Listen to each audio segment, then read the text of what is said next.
Hey everyone, welcome to another edition of The Bullet. My name is Paul Lathrop. I'm the Deputy Director of New Media for the Second Amendment Foundation. Want to remind you as we get going today, if you're watching us live on Facebook or YouTube on the Polite Society podcast pages, go ahead and comment on those videos. I get those comments right away. I'll get your comments up on the air. If you're catching us anywhere else, try to comment. Sometimes I get them, sometimes I don't. If you don't see your comment popping up on the air, please go over to the Polite Society podcast pages, comment there. I'll get those comments and get them up. I want to get started today with news. First one off of Nashville.gov. A report came out of the Nashville Police Department yesterday stating that 80% of stolen guns this year have been stolen from unlocked vehicles. Speaking as somebody who has been armed for a very long time, it's absolutely up to us to keep our firearms secured. And Tennessee is a permitless carry state, and if you are going to be going out in public with a firearm, I'm begging you, please carry that thing in a holster and on your body. That is the most secure way to have it. Now, I'll hear a lot of people saying, and I may get some comments here in a few seconds saying, but I can't go into the post office, I can't go here, I can't go there. Well, there are places you can't go, even in a permitless carry state. However, I'm going to say in north of 90% of what I do on a daily basis, I go with it in my holster on my hip, and it is concealed. If I do happen that I have to go to a non-permissive place, I will leave it in a lockbox in the car. The lockbox is not in a visible area, and the doors to the car are always, always, always locked. It's 2023. Unless you are living in a small town of less than 200 people, there is crime out there. Why in the world would you leave your car unlocked? That's an open invitation. Anything I've got in here, you can have. Especially in and I should Google this real quick, and I will. What is the population of Nashville, Tennessee? Let's see here. And looks like as of July 1st, 2022, the estimated population was 683,622. There is no reason in a city of that size to ever, whether there's a firearm in there or not, leave your vehicle unlocked, except for just laziness. Especially if you're going to leave, if you do go to, for example, a post office where you're not allowed to carry inside as of today. We'll see what happens when the full effect of Bruin goes through. As of today, when you cannot go inside the post office with a loaded firearm and you're going to do the dance and disarm, never, ever, ever, ever, please leave it in an unlocked car, even if it's in a locked box. If you leave your car unlocked, no matter where you are, that's an invitation. Anything that's in here, you can have. And I wasn't raised that way, so I'm just begging of you, folks. Lock your darn car doors, whether or not you're armed, but especially if you're armed and you're leaving your firearm in the car. Second thing I want to discuss about that one is you'll occasionally see ads on social media about this holster for your car where it's a magnet. It may be a fairly powerful magnet, but having been in a former life when I was in my 20s and 30s an EMT, I know this: if there's an accident, if you can reach down and pull that firearm off a magnet and bring it up, guess what? It's not going to stay put in an accident unless it is too powerful of a magnet for you to pull the handgun away from it. And then why would you use it to start with? Because your gun will be stuck there semi-permanently unless you have tools to get it out of there. And then, again, if you can't have quick access, what's the use? In an accident, that firearm is going to become a flying projectile in and of itself. The last thing I want if I'm in an accident is a Glock to the head. And the other thing about those that I just despise is it leaves the trigger guard open.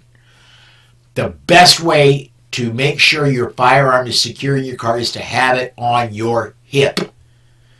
And make sure that when you get out and you're all set, that thing goes with you. That way, if somebody does get into your car, they don't get a firearm. Then who knows what they're going to do with it? You don't have any control. Though I never, ever, ever want one of my firearms to be used for something evil. So, CC&T, Coop's checking in. Hey, Coop.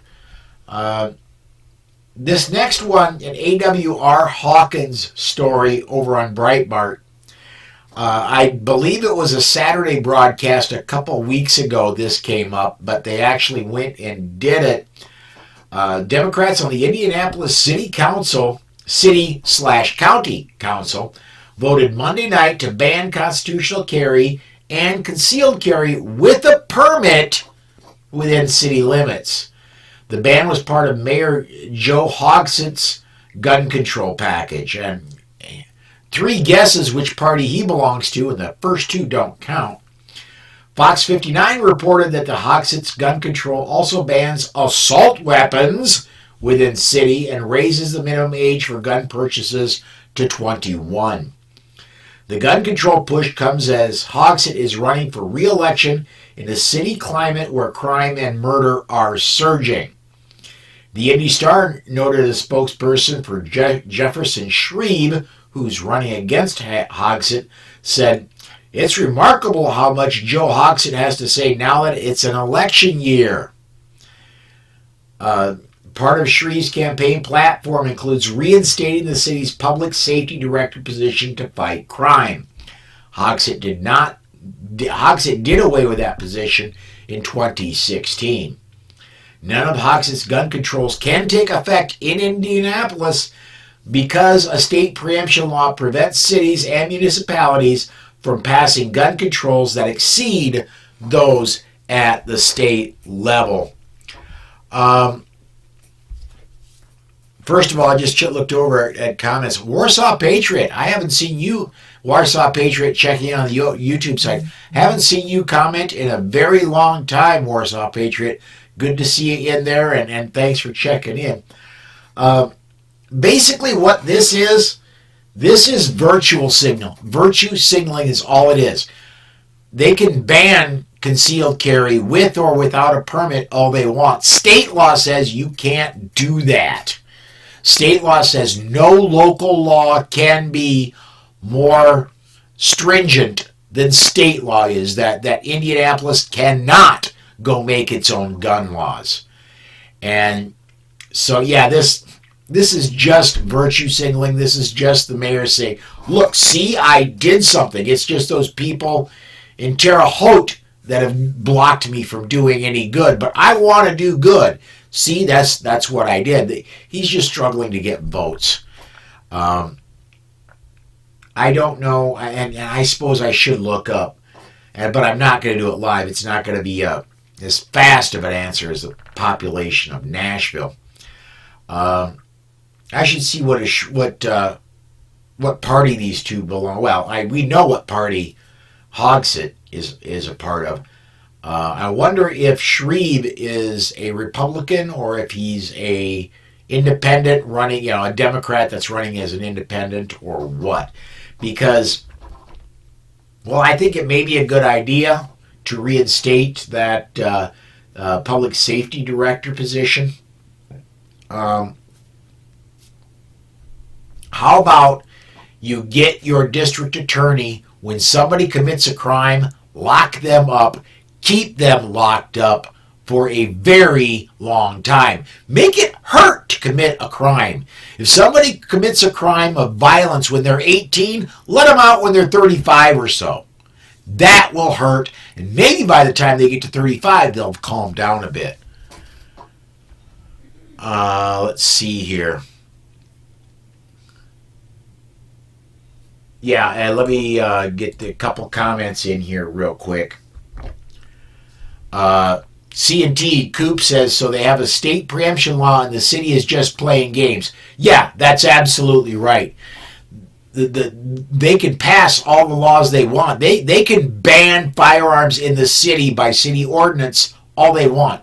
They can ban every firearm within the city by city ordinance. It just can never take effect because of state preemption. Warsaw Patriot says, Paul, also don't forget the Bruen decision has now opened up a Pandora's box, and states across our union are doing whatever sticks to the wall, even if it violates federal law and the state's constitution. Well, that's true. However, everybody in Nashville knows this is kabuki theater, that there is nothing at all to this.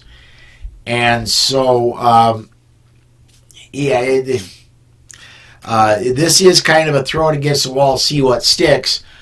But again, we need to. If somebody commits a violent crime, they need to stay in jail for the maximum amount of their sentence. And then enough of this catch and release. If it doesn't hurt to commit a crime and hurt from the first day you're caught, people are going to keep committing crimes. If there's no consequences to your actions, why change the actions? Let me get this. Coop, again, C&T Designs and Arms says, sad part is cops will enforce city laws. They may try to, and they may short term, but look, any attorney, and we'll talk about this. Today is Wednesday. Friday, we will talk about this with Alex Uli. This Friday is Legal Friday with Alex Uli. We will talk about that this week. They can try to enforce it all they want. A rookie public defender is going to have this smacked out of court post haste. George has a great point here. Murder is already outlawed, whether with a firearm or not. Well, that is true. So is armed robbery. So are a lot of things that criminals do. And yet, these people are get in and out of jail so quickly.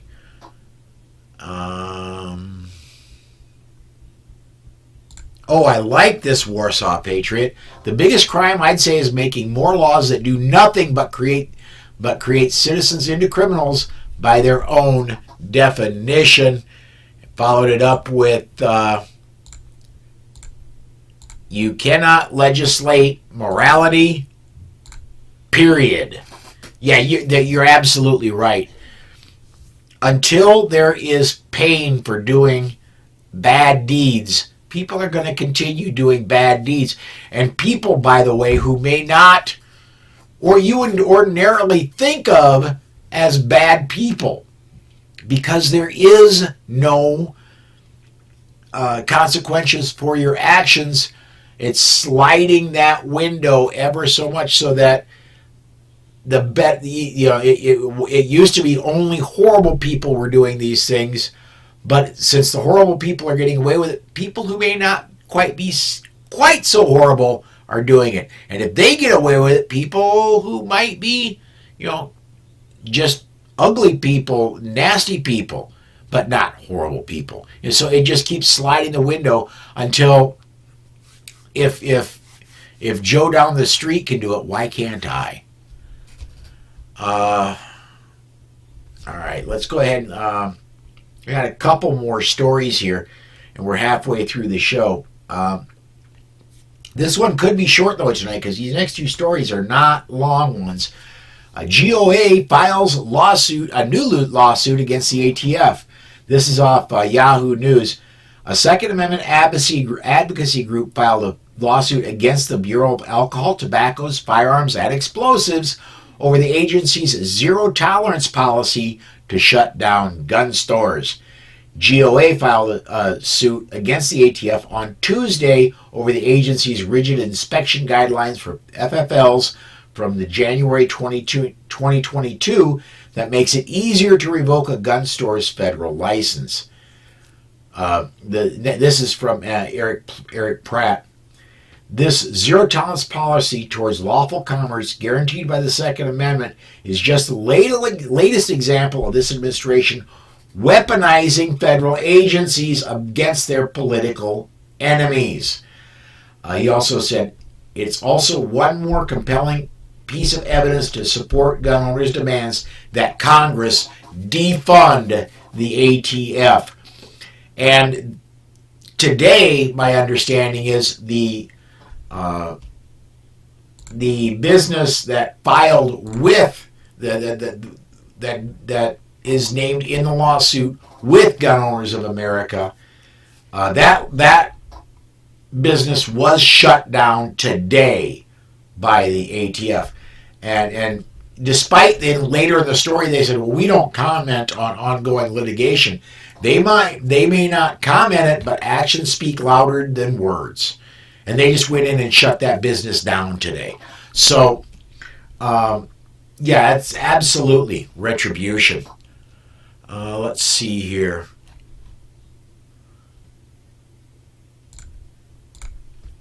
Let me get this one in, going back to our last story. You can make all the laws you want, and you will not stop violent people from doing violent acts. All you end up doing is turning mostly law-abiding citizens into criminals. Well, and look, I'm going to try to explain this in a way that I can still keep my job and get the point across as well. So I'm going to turn this a little sideways.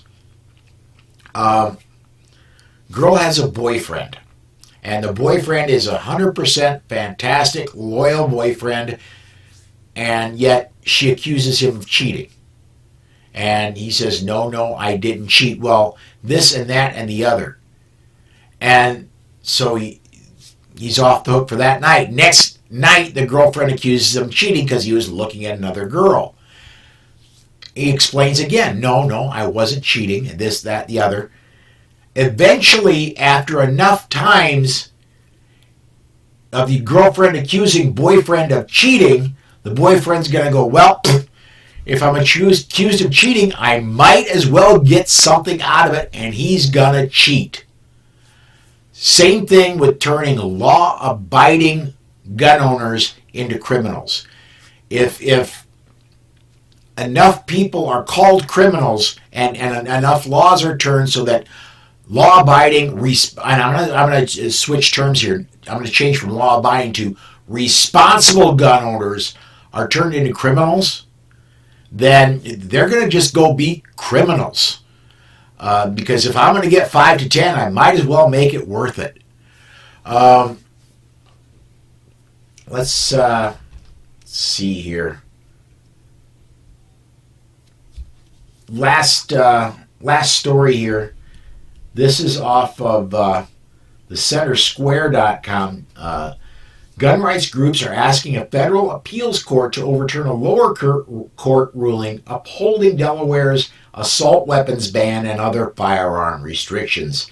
In April, U.S. District Judge Richard Andrews rejected a request by the Delaware Sportsmen's Association and other groups who sued the state for a preliminary injunction blocking the new regulations from being enforced as he considers the lawsuit.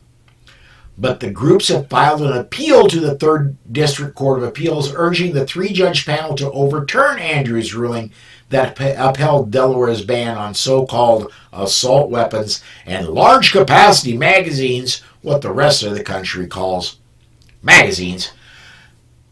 The district attorney wrongly held that Delaware's bans, which affect some of the most popular firearms and magazines across the country, could be justified by reference to a pattern of historical regulation targeting a variety of arms, from slugshots to machine guns, lawyers for the group wrote in a 64-page brief. But the state is not put forward, and the district could not cite a single law that banned possession or carriage of an arm that was in common use at the time, like the Delaware ban does. This will go to the Third Circuit is not the most friendly circuit for Second Amendment rights in the nation. This is going to go to the Third Circuit panel. I rated about a 25% chance that that panel agrees with us and goes back to the judge and say, you screwed up, put that injunction in place. I'd give that about a 25% chance of happening. 75% chance it won't. In that case, it would need to be appealed to the en banc, the entire Third Circuit, and the entire Third Circuit can choose to hear it or choose not to. Eventually, it's going to have to make its way to the Supreme Court. Again, I go back to Bruen. It's just, to quote my good friend Amanda Suffolk, Bruen is the gift that keeps on giving. We all know that there were no laws in 1792. There were no regulations on firearms of any kind. There was some regulation on how you could store gunpowder, and that was for fire purposes. But you could own absolutely anything you wanted, from a good old-fashioned matchlock to the, at the time, current flintlock, to the buckle gun, to cannon, to entire warships. There are warships listed in the Constitution, and orders of marque, I forget the term, I'm sorry, letters of marque that could be, basically what it says is you can own it. Doesn't mean the government's going to pay you to use it, but you can own it.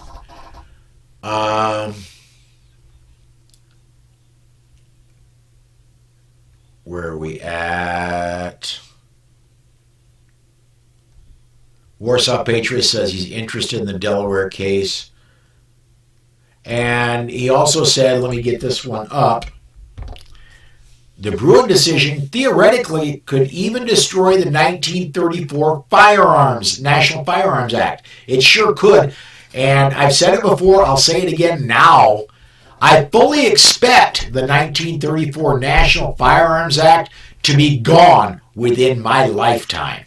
And right now, I'm 54 years old. So that means, statistically speaking, in the next somewhere between 20 and 40 years, I expect the NFA to go away. Do I expect it tomorrow? Do I expect it next year? No. It's going to take a while, and it's going to be steps to get there. But I'll tell you this, until we truly have all of our freedoms back and back permanently, the Second Amendment Foundation is not going to step back from the fight. I know there is, let's face it, Alan Gottlieb is not a spring chicken anymore. That's why last year at Gun Rights Policy Conference, steps were made to bring, bring in Adam Kraut to become our executive director. And things are working that the fight will go on no matter what. So I do encourage you, and this is where we're coming down to the bottom of the hour. I got to start wrapping things up. I'm going to do it with this. I encourage you, please, if you're not a member of the SAF, please consider joining. Go to saf.org/join and add to our numbers. It's $150 for a lifetime membership, $15 for a 1-year membership. And if you are a member, of the SAF, thank you to start with. And how about kicking in an extra $50 so we can keep these lawsuits going? These lawsuits are not free. They're very expensive. And even if we get an attorney to go pro bono for us, it still costs money for that lawsuit to go forward because the lawyer still has to pay his staff. Even if he works for free, he cannot afford to have his staff work for free, and so on and so forth. So there we go. Let's go ahead. We're going to go ahead and shut this down, folks. I want to thank you for tuning in today. Everybody who commented, thank you for commenting. Podcast listeners, thank you for listening. That's going to do it for me today. I'll be back tomorrow with more news of the day. Thanks for watching, everybody. We'll see you